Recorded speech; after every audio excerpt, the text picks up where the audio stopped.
આગળ વાત કરીએ તો ઉપરવાસમાં વરસાદથી સુરતના મફવાનો મધર ઇન્ડિયા ડેમ કે જે છલકાયો છે સિઝનમાં પ્રથમ વખત મધર ઇન્ડિયા ડેમ છલકાયો છે। નવા નીરથી અંબિકા નદી પણ બે કાંઠે વહેતી થઈ છે। ઉપરવાસમાં પણ સારો વરસાદ અને આ પાણીની આવકને કારણે મધર ઇન્ડિયા ડેમ કે જે ચોમાસાની શરૂઆતમાં જ છલોછલ થયો છે। સિઝનમાં પ્રથમ વખત મધર ઇન્ડિયા ડેમ જે છે તે છલકાયો છે અને નવા નીરની આવક અંબિકા નદીમાં પણ જોવા મળી। અંબિકા નદી બે કાંઠે વહેતી થતાં જ આસપાસના વિસ્તારને પણ એલર્ટ કરવામાં આવ્યા છે। આ સાથે જ ખેડૂતો કે જે ખુશખુશાલ છે, નવા નીરની નદીમાં આવક થતાં ખેડૂતો ખુશ।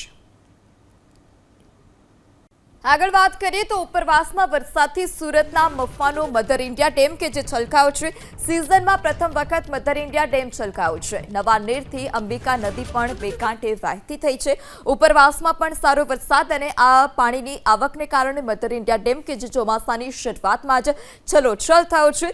સિઝનમાં પ્રથમ વખત મધર ઇન્ડિયા ડેમ જે છે તે છલકાયો છે અને નવા નીરની આવક અંબિકા નદીમાં પણ જોવા મળી। અંબિકા નદી બે કાંઠે વહેતી થતાં જ આસપાસના વિસ્તારને પણ એલર્ટ કરવામાં આવ્યા છે। આ સાથે જ ખેડૂતો કે જે ખુશખુશાલ છે, નવા નીરની નદીમાં આવક થતાં ખેડૂતો ખુશ।